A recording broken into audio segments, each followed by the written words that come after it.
अस्सलाम वालेकुम, मेरा नाम है जवेरिया अदील और आप देख रहे हैं तख्ती ऑनलाइन।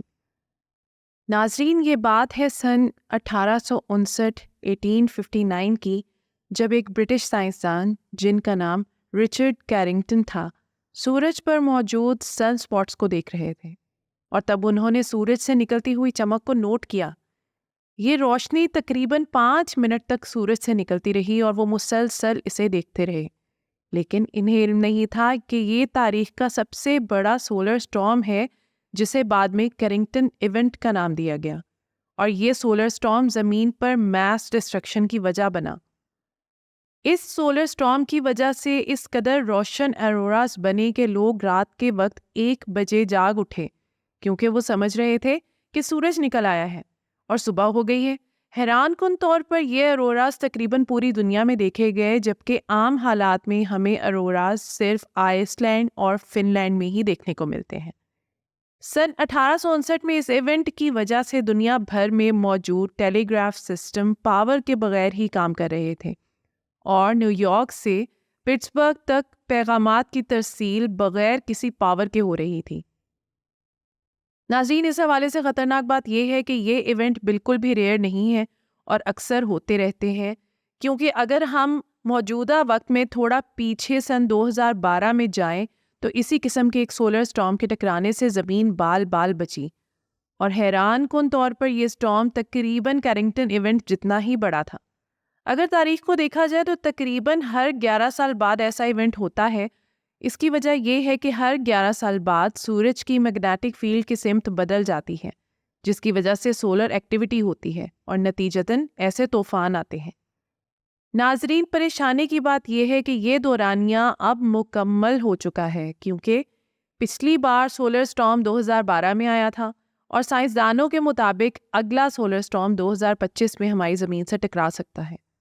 अब आपका सवाल ये होगा कि अगर खुदा न ख्वास्ता 2025 में ये तूफान हमारी ज़मीन से टकराता है तो क्या होगा?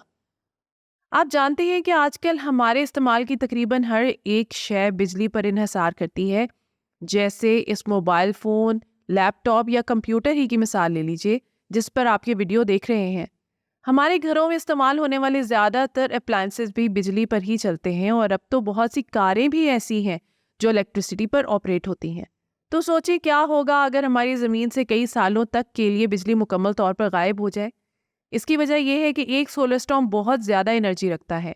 इसकी मिसाल कैरिंगटन इवेंट है, क्योंकि जो फ्लेयर इससे निकली इसकी एनर्जी 4 × 10⁻32 यानी 4 × 10 की ताकत 32 अर्ज थी और ये एनर्जी हिरोशिमा पर गिरने वाले द लिटिल बॉय जैसे 700 बिलियन न्यूक्लियर बॉम्ब्स के बराबर थी। इसी हवाले से सन 2013 में एक रिसर्च हुई, जिसके ज़रिए कैरिंगटन इवेंट के लेवल के सोलर स्टॉर्म के ज़रिए होने वाले मुमकिना माली नुकसान का अंदाज़ा लगाया गया। तो मालूम हुआ कि अगर इस तरह का सोलर स्टॉर्म सन 2025 में ज़मीन से टकराया तो सिर्फ नॉर्थ अमेरिका की इलेक्ट्रिसिटी की कंपनियों को $2.6 ट्रिलियन का नुकसान होगा। खुदा ना करे, लेकिन अगर ऐसा हुआ तो पूरी दुनिया पर कई सालों तक के लिए अंधेरा छा जाएगा। इसकी वजह यह है कि ये सोलर स्टॉर्म बिजली की तरसील के लिए इस्तेमाल होने वाले बड़े बड़े हाई वोल्टेज ट्रांसफार्मर्स को एक लम्हे में जलाकर राख कर देगा और इन्हें रिप्लेस करना कोई आसान काम नहीं। इसके अलावा इसके हमारी खला पर भी बहुत बुरे असरात मुरतब होंगे और खला में मौजूद हमारे सैटेलाइट्स, रॉकेट्स और टेलीस्कोप्स मुकम्मल तौर पर नाकारा हो जाएंगे।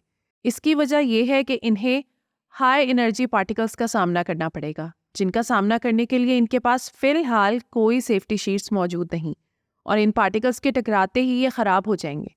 इसके साथ ही हमारा जीपीएस सिस्टम का निज़ाम भी दरम बरम हो जाएगा। नाज़रीन, जैसा कि पहले बयान हो चुका कि हमें पहली बार इस सोलर स्टॉर्म का सामना नहीं, क्योंकि एक अंदाजे के मुताबिक स्टारलिंक कंपनी के तकरीबन $50 मिलियन मालियत के सैटेलाइट्स इन्हीं सोलर स्टॉर्म्स की नज़र हो चुके हैं। एक डरा देने वाली बात यह भी है कि सन 1859 में आने वाला सोलर स्टॉर्म, जिसे कैरिंगटन इवेंट का नाम दिया गया है, वो अपने से पहले आने वाले सोलर स्टॉर्म्स की निस्बत छोटा था। अगर इसके असरात इतने ख़तरनाक थे तो तसव्वुर करें कि इससे पहले आने वाले तूफ़ानों के क्या असरात रहे होंगे। अब आपका सवाल होगा कि साइंसदानों ने इससे पहले आने वाले सोलर स्टॉर्म्स का अंदाज़ा कैसे लगाया? तो इसके लिए उन्होंने कार्बन 14 की टेक्निक का इस्तेमाल किया और बहुत ज़्यादा पुराने दरख्तों के फॉसिल्स में, जिनकी हालत अभी इतनी ख़राब नहीं थी, मौजूद रिंग्स का मुतालिया किया और कार्बन 14 की मिकदार मालूम की, जो ये बता रही थी कि सन 774, 774 और 994, 994 में बहुत बड़े सोलर स्टॉर्म्स आए, जो शायद कैरिंगटन इवेंट से भी 10 गुना से 100 गुना तक बड़े थे। आखिर सोलर स्टॉर्म्स क्यों आते हैं और क्या हम वाकई इस सदी में होने वाले सोलर एक्टिविटीज़ के एक भयानक दौर में दाखिल हो रहे हैं? नाज़रीन, जिस तरह हम पहले एक वीडियो में बात कर चुके हैं कि ज़मीन एक मखसूस दौरानिया के बाद अपनी मैग्नेटिक फील्ड बदलती है, बिल्कुल इसी तरह सूरज भी हर 11 साल के बाद अपनी मैग्नेटिक फील्ड को बदलता है।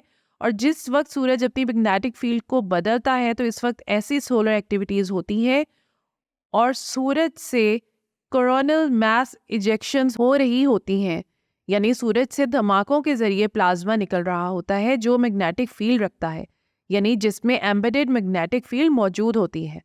सन 2025 में सूरज अपनी मैग्नेटिक फील्ड की पोलैरिटी रिवर्स करने जा रहा है।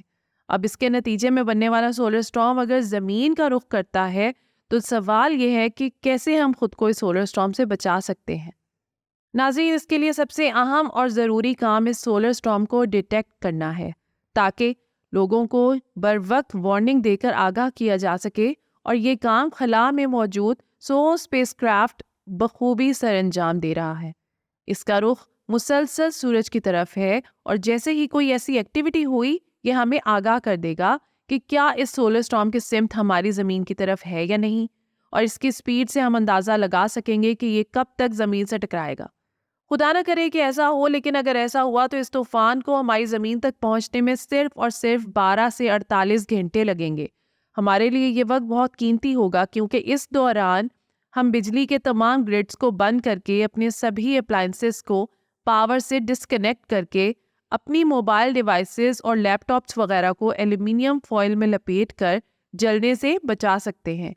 रही बात सैटेलाइट्स की, तो इनके पास भले ही इस लेवल की सेफ्टी शीट्स मौजूद नहीं, लेकिन इन्हें बर वक्त सेफ्टी मोड में डालकर, यानी बंद करके ख़राब होने से बचाया जा सकता है। अगर हमने ये सब वक्त पर और ठीक से कर लिया तो हम अपनी इलेक्ट्रॉनिक्स की चीज़ों को तो जलने से बचा सकते हैं, लेकिन हॉस्पिटल्स के इमरजेंसी वार्ड्स में मौजूद डॉक्टर्स और मरीजों को परेशानी का सामना करना पड़ सकता है, क्योंकि वहाँ इलेक्ट्रिसिटी के बगैर काम करना मुमकिन नहीं, और इस वजह से कई कीमती जानें ज़ाया हो सकती हैं।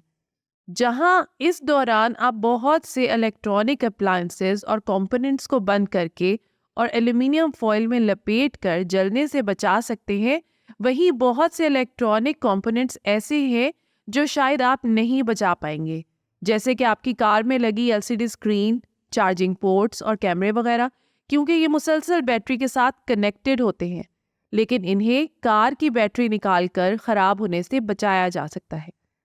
नाज़रीन, एक अच्छी खबर यह है कि सोलर स्टॉर्म के ज़मीन से टकराने के चांसेस बहुत कम हैं, लेकिन सिफर बिल्कुल भी नहीं, क्योंकि कुछ साइंसदानों के मुताबिक 12% चांस है कि अगले 10 सालों के दौरान हमारी ज़मीन से कैरिंगटन इवेंट जितना बड़ा सोलर स्टॉर्म टकरा जाए। नाज़रीन, सोलर स्टॉर्म एस्ट्रॉयड की तरह किसी मखसूस इलाके से नहीं टकराते, बल्कि ये ऐसा ख़तरा है जो पूरी दुनिया के लिए एक जैसा है। ये बात अहम नहीं कि हमारी ज़मीन से कोई सोलर स्टॉर्म टकरा सकता है या नहीं, अहम यह है कि ये स्टॉर्म कब और किस वक्त टकराएगा, ताकि हम अपने आप को तैयार रख सकें और इसके नुकसान को जिस हद तक हो सके कम कर सकें। तो ये थी आज की वीडियो। उम्मीद करती हूँ कि ये वीडियो आपके लिए बहुत इन्फॉर्मेटिव और दिलचस्प रही होगी। आपसे गुजारिश है कि वीडियो को लाइक करें और ऐसी ही मज़ीद दिलचस्प, इन्फॉर्मेटिव और एजुकेशनल वीडियोस के लिए हमारे चैनल तख्ती ऑनलाइन को सब्सक्राइब करके बेल आइकॉन को भी लाजमी प्रेस करें। शुक्रिया। मिलते हैं ऐसी ही किसी नई वीडियो में। मुझे दीजिए इजाज़त। अल्लाह हाफ़िज़।